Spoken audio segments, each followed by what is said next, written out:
In this episode of Side Projects, we welcome back Kira Roessler. In addition to playing with Black Flag and Dose, she's forged a new career in movie editing and automatic dialogue replacement.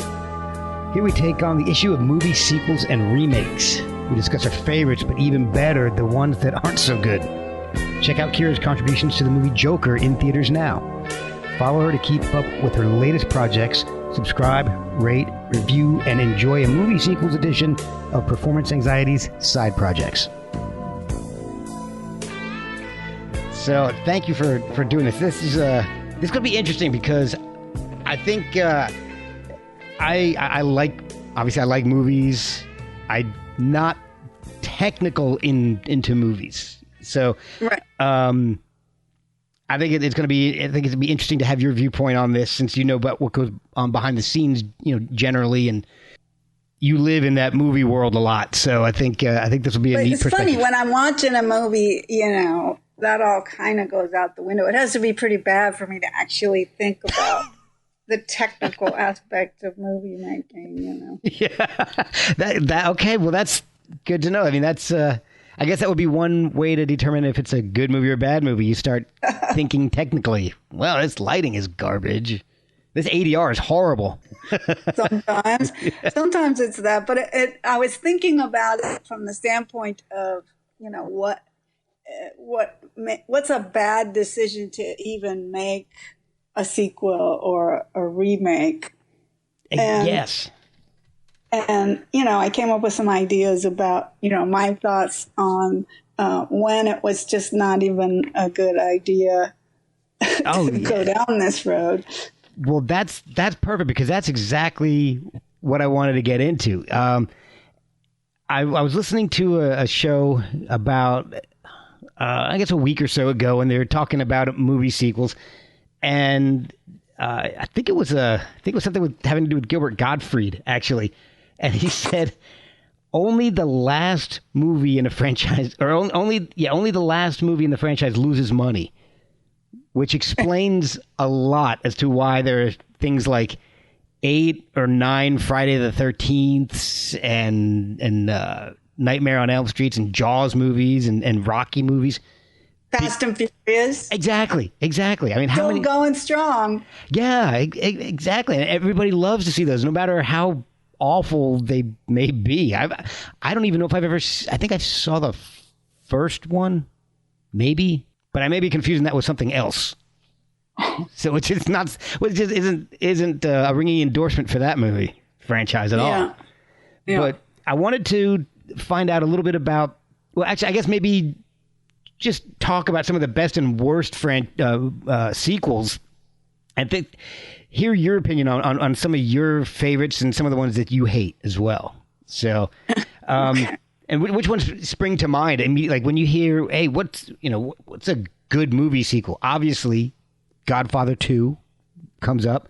One of my favorites of all time is Empire Strikes Back, Star Wars. Yeah.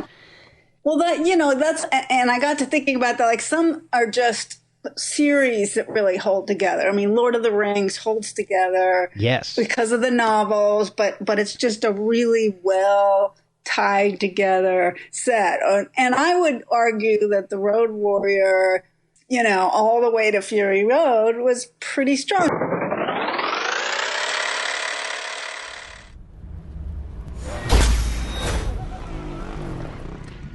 So I exist in this wasteland.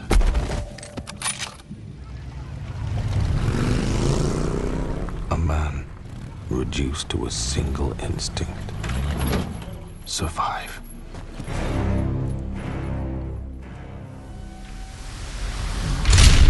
There were some hiccups, perhaps, but that could be argued because thematically, at least, there was consistency. There was a world created that we could. Yes. I think that's what makes Star Wars great. That's what makes Lord of the Rings great.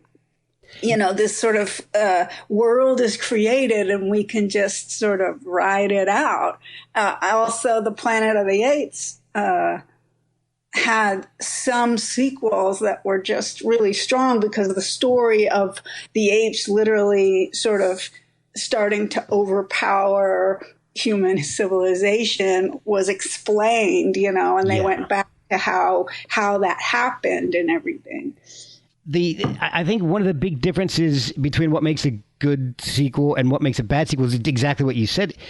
A good sequel continues a storyline, like you were saying. There's the Mad Max. The first Mad Max.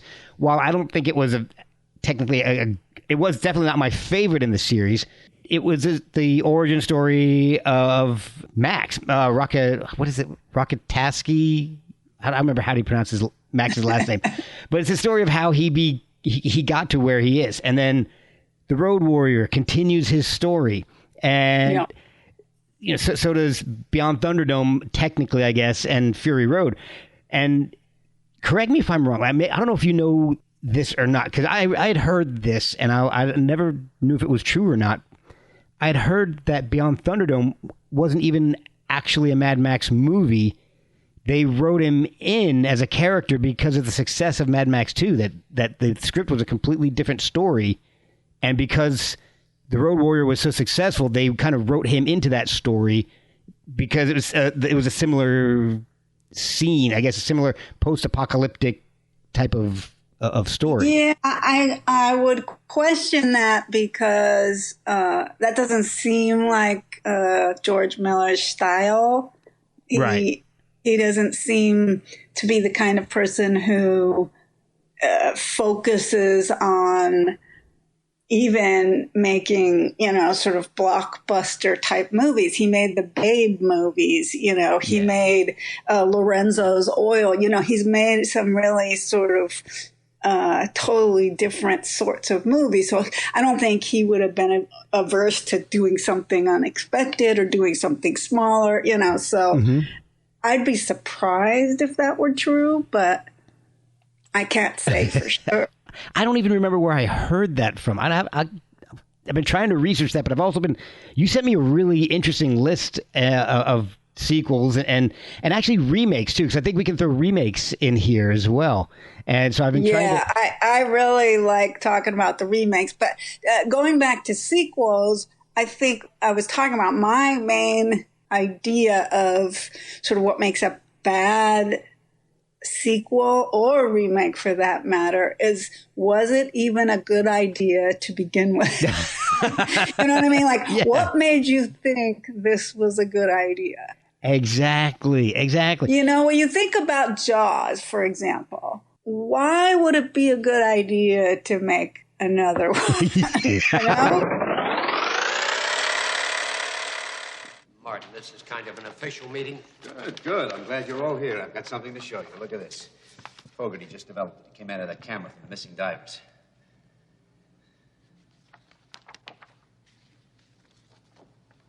Seaweed? I don't know. What is it? It's underwater, isn't it? That's why it's so dark. Nothing I can see. What are you talking about? Look at this. That's a shark. Look at the outline. Look at the mouth, the eyes. Is that what it is? Sorry, I just don't see it. Neither do I. It's nothing. Martin, it could be anything. Wait a minute. Are you people telling me I don't know what a shark looks like? Brody, this is nothing. Seaweed, mud, something in the lens. Lens my ass. You're damn right it's your ass. Now, be reasonable, please. Reasonable what? With him? God damn it, will you listen to the man? Will you just listen to him? Be reasonable. Look, Brody, you started a panic on a public beach. You shot up the damn place. God knows who you could have injured. Now, what if somebody decides to sue us? Did you ever stop to think about that? It could ruin us. You don't have to worry about being sued or being ruined. If this turns out to be what I think it is, because there won't be anybody here. Yeah, now, Martin, let's not... Let's not what, Larry? What? Oh, Jesus, Larry, huh? Come on, let's just forget it. He won't listen. It's obvious the man has made up his mind. You bet your life I've made up my mind. But I'm telling you, and I'm telling everybody at this table, that that's a shark. And I know what a shark looks like because I've seen one up close. And you better do something about this one because I don't intend to go through that hell again. Yeah, exactly. And the Sting, the Sting was a perfect example. That is a moment in time with two very specific actors, and the chemistry between them. It's I just don't get it. the worst movie sequels assume that the characters from the original forgot everything that they learned in the original movie. Well, or the filmmakers just forgot that it wasn't that it was what made the first one possibly good wasn't something that could be recreated. There's others that were bad that I thought were perfectly good ideas. I mean, Batman and Robin was not a bad idea. The idea of introducing Robin, who was a huge part of the TV series, like that wasn't a bad concept. Right. But the execution was awful. Casting, perhaps? I don't know. I don't make movies for a living. I just do my little part of it. Right. And then movies like, Caddyshack 2, The Fly, The Next Karate Kid. Both Caddyshack and The Fly are examples of what I'm saying. Yes. They were a moment in time with very specific thing that was going to be impossible to recreate. Exactly. And then you go into movies where they just keep going, and the concept gets even worse. So let's take Jaws, for example. The first movie was fantastic. You didn't see the shark all that much. The fear was in the fact that you didn't see the shark. The second one got ridiculous. It didn't even have Richard Dreyfuss in it. He was off on some fishing expedition because legally he didn't have to be in that one, and he said no. But Roy Scheider legally had to be in that one. Because it was a bad idea. Yeah, poor Roy Scheider had to be in that one because of his contract. But Jaws: The Revenge was even worse. The shark follows the family to the Bahamas and into a mall. I mean, how does that even get greenlit? I mean, the shark. Again, these are examples of what made anyone think this was a good idea. Like maybe they had planned it all along, and maybe they were surprised by the success of the first one. But again, that was a sort of moment in time. I think people, especially even now, but concepts and coming up with original concepts is always really tough. So if it's something that had some success, I guess you just want to see if you can, jump onto that success 1 or 2 or 3 more times. However far the money goes, however many times they can actually make. There's money always money in Hollywood. Yeah. Well, and like Gilbert said on his show, only the last movie loses any money. So they can keep going as long as they're making it. Let's just keep making sequels.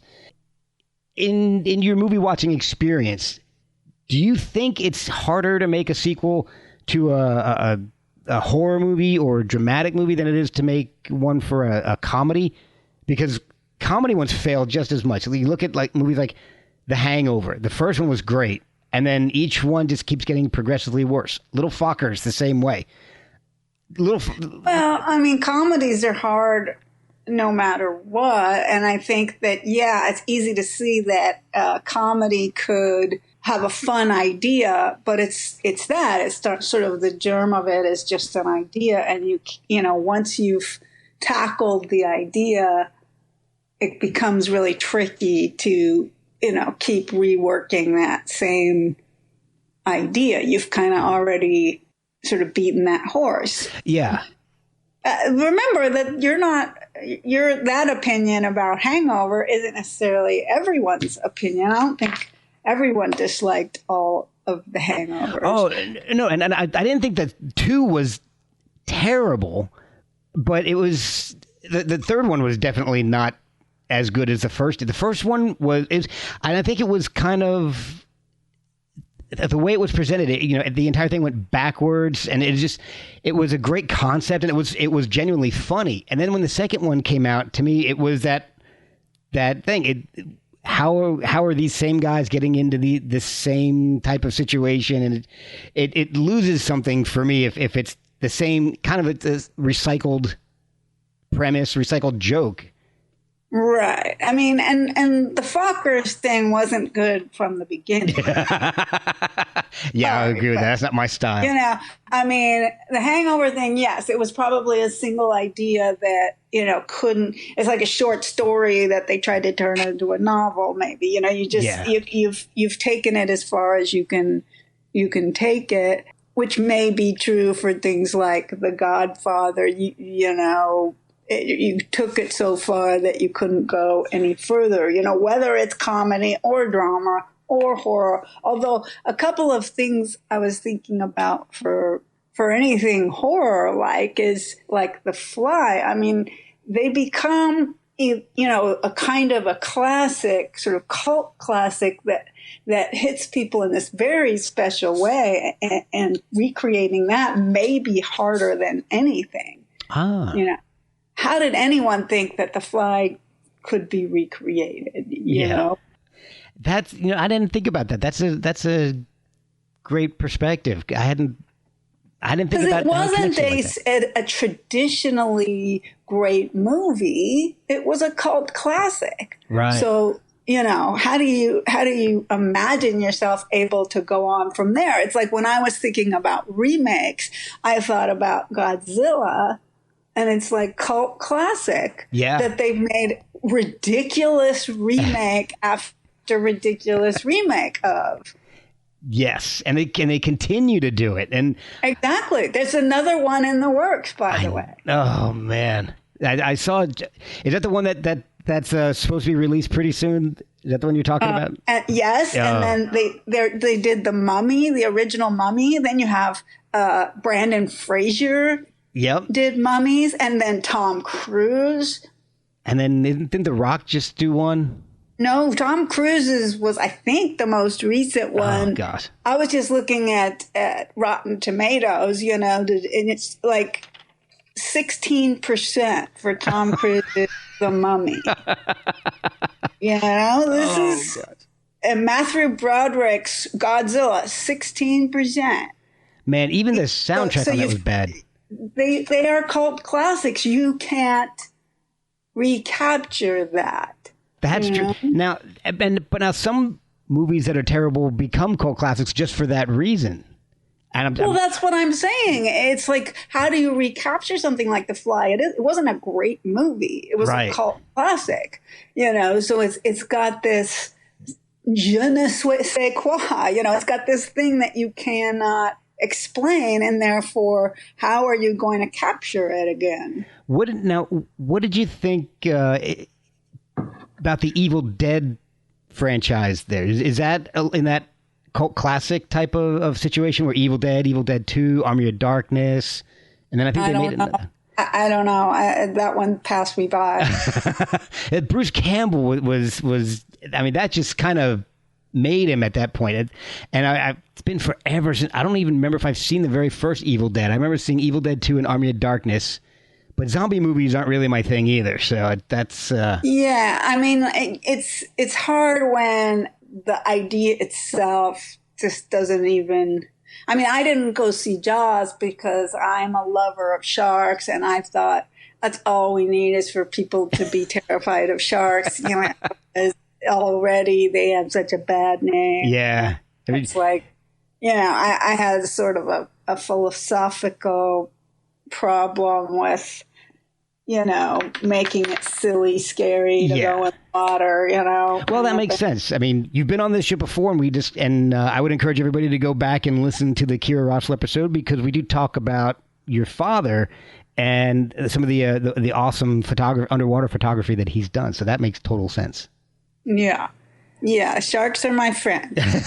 And you don't want to blow them up with a rifle to a oxygen tank. I don't want everyone to be afraid of them, because I actually think there's a lot more scary things in the world than sharks. They behave very predictably, unlike humans. That's true. That's very true. All right, well, let's go into some remakes, because you sent me a great list, because I haven't seen all of these, and you can tell me a little bit about these. The one that I started off looking up was Swept Away, because I didn't even realize that was a sequel or a remake. I mean, the original one was from, what is it, 74? And it was called, let's see, The original Italian title, translated to English, is Swept Away by an Unusual Destiny in the Blue Sea of August. Yes, and I didn't, I actually avoided a lot of the ones that were foreign films to begin with, but this particular one was considered somewhat of a foreign classic back in the day. Like even here in America, it was the posters of this couple on the beach, making out. It was very risque. It was, there was this whole sort of reaction to it in a true, like, this is what a romantic movie should be. And then Madonna remade it, and I love Madonna, but as an actress, and there's that, and then there's trying to take on again this sort of classic film, which had hit in a moment, which had to do with sort of the risqueness of the movie and the sort of the foreign interest, how romantic it seemed because it was Italian, and all of these things that made it special weren't special. The advantages of chemicals are all around us. Ugh, do we have to listen to that again? 4,000. Hold on. What happened? We were playing for $28, and now it's 4,000. What's the problem, Michael? Don't you think I'm good for it? Tony, can't you control your wife? Can't you control yours? It's changed the atmosphere just a little. You're supposed to be Mr. Moneybags, Michael. I am supposed to be on vacation. Stop being such a pussy, Michael. Come on. If you haven't got money, I'll take jewelry and shoes. That's enough. I fold. I have no interest in playing Get Fucked Quick with Mel DeMarco's here. Guido, Yes, Mother? when you've put that reptile down, can you empty the ashtrays? Thank you. And Rotten Tomatoes has that at 5%. Oh God, yeah. Actually, I just pulled that up. Yes, 5%. Oh gosh, man. That was in 2002 that the Madonna version came out, directed by, I guess, her husband at the time, Guy Ritchie. At the time. And he's made some amazing movies. So he has, but this was clearly a venue for his wife, and it just it's another one of those. It was a bad idea to begin with. Okay, so let's move on to one of the best here, and it's another one that I didn't realize there were so many remakes of this at the time. A Star Is Born. Yes. And so A Star Is Born was originally made in 1937, I believe, was the first one. It was an acting one. It was a young girl from the Midwest goes to Hollywood to become a star and meets a aging actor one day, and they begin a romance where slowly, her career takes off and his is not doing well, and the original Star Is Born story was there. And if you can, after the first 5 minutes, you can get past the fact that this is a movie from 1937, which is weird to watch at first. Yeah, I think it's a better movie than at least the next two remakes, if not all of them. Oh wow, really? And one of them, I don't know which one it was, starred Barbra Streisand. Right. So the 57 version is your Judy Garland version. Oh, okay. So it is 3 hours long. Whoa. It is a true musical, meaning that she breaks out in song mid-scene. Oh, okay. Oh, wow. And if you're not a big-time Judy Garland fan, it can become a little bit repetitive because it really is just a venue for her performances. My sweetie and I watched it, and he couldn't get through it. I enjoyed her enough. I could do it, but I could have done it, but he stopped it. And then Barbra Streisand and what's his name? Looks like Chris Christopherson. Chris Christopherson, who at the time, Chris Christopherson was a hotshot rock and roll guy. Yeah. And Barbra Streisand had already had some very big movies. And today it is unwatchable. Really? It is so bad. But at the time, it was a very big movie, And then, of course, this last year, Bradley Cooper directed and starred in the fourth version with Lady Gaga. Which, and when I first started seeing the trailers, I didn't even realize that was her. Yeah, it looked nothing like her. Right. Well, she starts. She goes through a wonderful arc as a sort of from a sort of girl next door to a pop star, which is very much in line with the story of Star is Born. In every version, the girl starts as sort of a nobody from nowhere and becomes a star. So that's true to the story, if you will. Okay. Then, all right, so now let's ping pong back to another bad one, Death Wish. Yeah. Okay. The original Death Wish. Now, first of all, this was a bad idea. The original was not a great movie. Right. It was sort of a cult classic. Oh, Christ. What a guest to bring to a gun club. You're probably one of them knee-jerk liberals thinks us gun boys will shoot our guns because it's an extension of our penises. I never thought about it that way. But it could be true. Or maybe it is. But this is gun country. Can't even own a handgun in New York City. Out here, I hardly know a man that doesn't own one. And I'll tell you something. Unlike your city, we can walk our streets and through our parks at night and feel safe. Muggers operating out here, they just plain get their asses blown off. Yeah, slip these on. All right. This is a percussion pistol. 1842. You ever handled one of those before? You know how to fire it? Watch the cake. Or you gonna think that your arm's gonna hit the ceiling?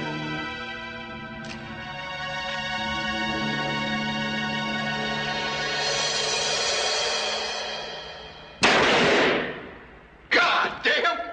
Paul, you hit dead center! Mind if I try this hog leg Colt? No. Well, you a peculiar conscientious objector.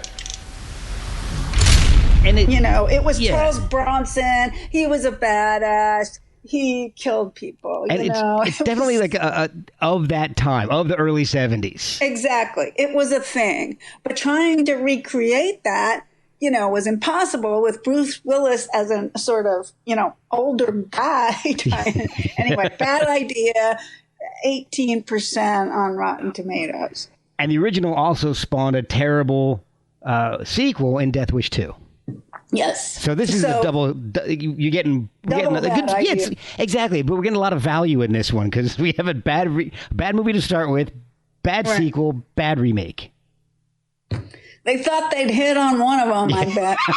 Yeah, they hit. I mean, they made a few of them. The only thing that I remember really about this entire franchise is that Jimmy Page did the soundtrack for Death Wish 2. Well, look, Charles Bronson was a big star. So I think that there was, name recognition. There was a bankable star at that time. And I think they probably sold some tickets. Oh, yeah. I'm sure it went well because that was the popular style back in the day. Look at all the Clint Eastwood movies back then. Death Wish, they made sequels of it, so it obviously had to make some money. Otherwise, they wouldn't have bothered. But it's exactly like you said. I don't think that style of movie is in fashion any at this time, and I don't think it was a really good idea to go ahead and try to revisit it, even with Bruce Willis. Yeah, and you gotta. The idea is at the heart of this decision. It's like, is this a good idea? And Hollywood doesn't seem to be very strong at making those decisions. Let's say they're hit and miss. Right. Yeah, I will definitely agree with you on that one.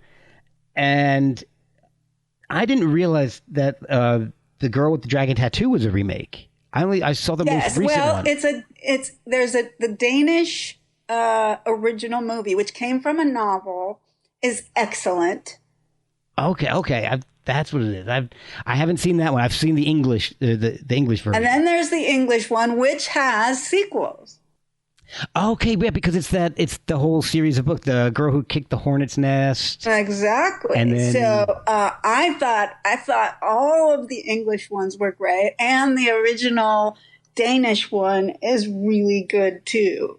The actress, it's all down to the actress in these ones because they have to create this sort of character that the whole thing is based on. And I just thought all of them, they cast it extremely well. And I found them thoroughly entertaining. But having a good book to begin with, and we see that in a couple of other places, like The Lord of the Rings, you got a good set of novels at the basis, and you have something to hang your hat on. Exactly. And it's kind of funny that they did the first three of the three books of The Lord of the Rings, and they went back and did The Hobbit, which came before, but they did the one book as three movies. Yes. So I'm sure if Peter Jackson had a chance to redo it, I wonder if he would do each novel as three movies. Well, I don't know. I think that he didn't know. Obviously, he didn't know how well it would be received. Right. You're undertaking a pretty massive movie to start with, to do a Lord of the Rings, and he probably just said, this is the one I want to tackle. It jumps into part of the story, which is so big and such a world. The Hobbit starts a little more gradually, they leave the Shire and they go, so it's a little more of bring you along into the story, whereas the Lord of the Rings starts you off pretty hot and heavy. So he may have just decided that he didn't know if he'd ever get to the Hobbit. That's a good point. I should try to have him on the show and we can ask him. You can be my co-host. Good luck with that. Yeah. I can ask him about the Muppet things he did before he hit it big. And for another terrible remake, what did you think about the 1998 version of Psycho? So again, bad idea. You've got an original classic. Completely, everybody knows this is a classic movie. Yes. And there's no way you're going to remake it in any kind of, who thought that was a good idea? Who? I don't know. I really don't know what they were thinking about that.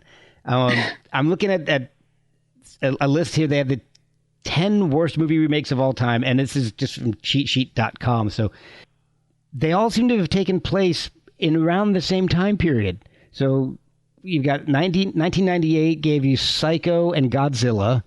99 was The Haunting. 2001 was the remake of The Planet of the Apes. 2006, The Wicker Man. 2007, The Invasion.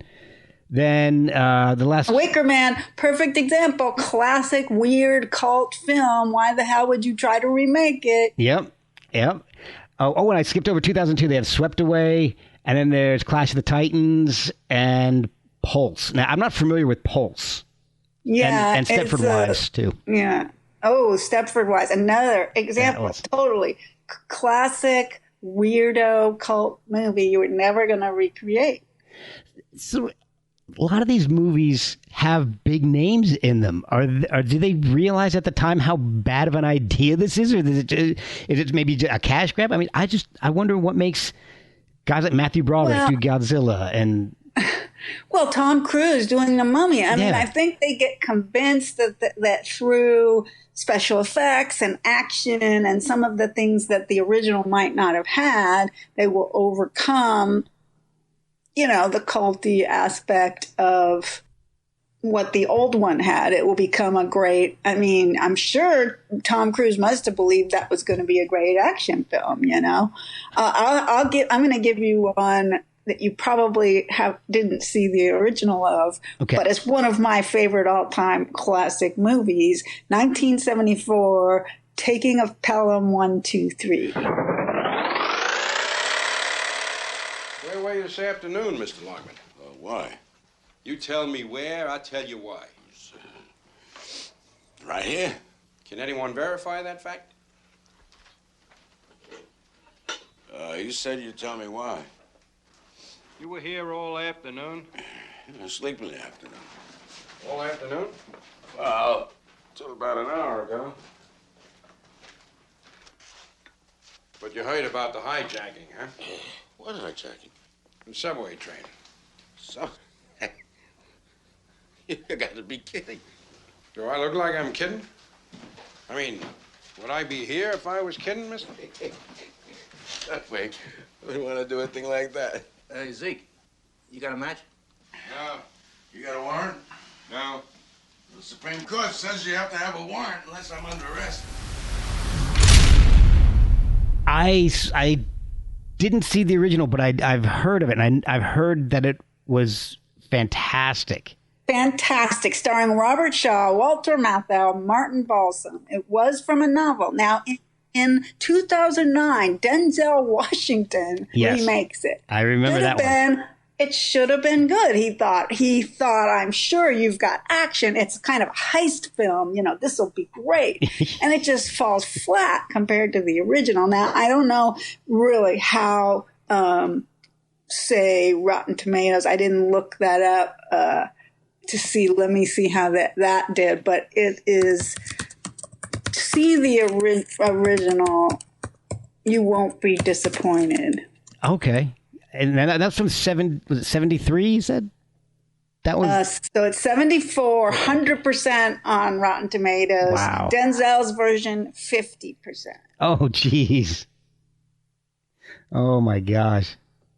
So, yeah, I mean, I thought of this since we spoke the last time because I was like, this was one of those that I so wanted it to be a great remake. Yeah. You know, I so want it to be. And so I have it kind of as my worst, not because it's so bad, but because it was so good. I wanted it to be a great, I thought, yeah, it'll have action and, you know, I can see why Denzel would go for it because it has a lot of characteristics that should make it a great modern movie. And yet, it just couldn't be done. Now, I mean, it was do you have any remakes that you think are better than the originals?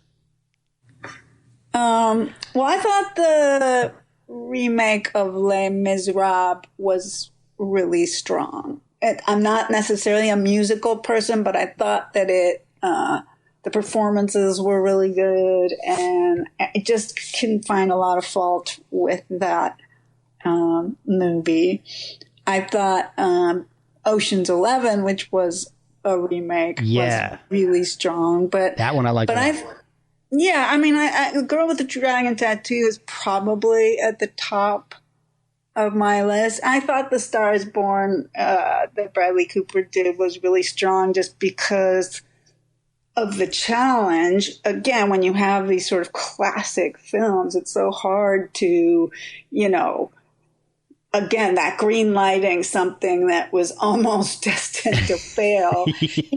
He's going to be a rock star and he's not a musician, you know. Yeah. He may like to play guitar on the weekends, you know, but that took guts from Warner Brothers' standpoint and from Bradley's standpoint to even tackle that, because it could have easily fallen on its face. Casting Gaga, who was an inexperienced actress, you know, a lot of things could have gone very wrong. There's one remake that I've avoided watching just because I like the original a lot, and I don't know if you've seen it or not, but I've read some great stuff about it. The Coen brothers doing True Grit. Yeah, I think it's definitely worth seeing. You know, the Coen brothers are so strong. I don't know. I don't know if I would say that it's better than the original. It's kind of like saying something is better than the book. You know, right? Is it L.A. Confidential better than the book? You know, no. Right. The book is amazing. But I have to say that I carefully watched the movie before I read the book so that I could really enjoy the movie and then really enjoy the book. So I would say that it's probably True Grit you would be entertained by it. You might not like it better, but you wouldn't put it on your worst. I would say it's not going to be a taking a Pelham 1, 2, 3 kind of situation. Right. All right. The last question I've got before we start wrapping this up, I guess. One of the big trends in the past decade or maybe even more now is making an entire series of prequels. You look at, so Godfather came out. Godfather 2 was kind of a prequel and sequel in the same movie. Mm-hmm.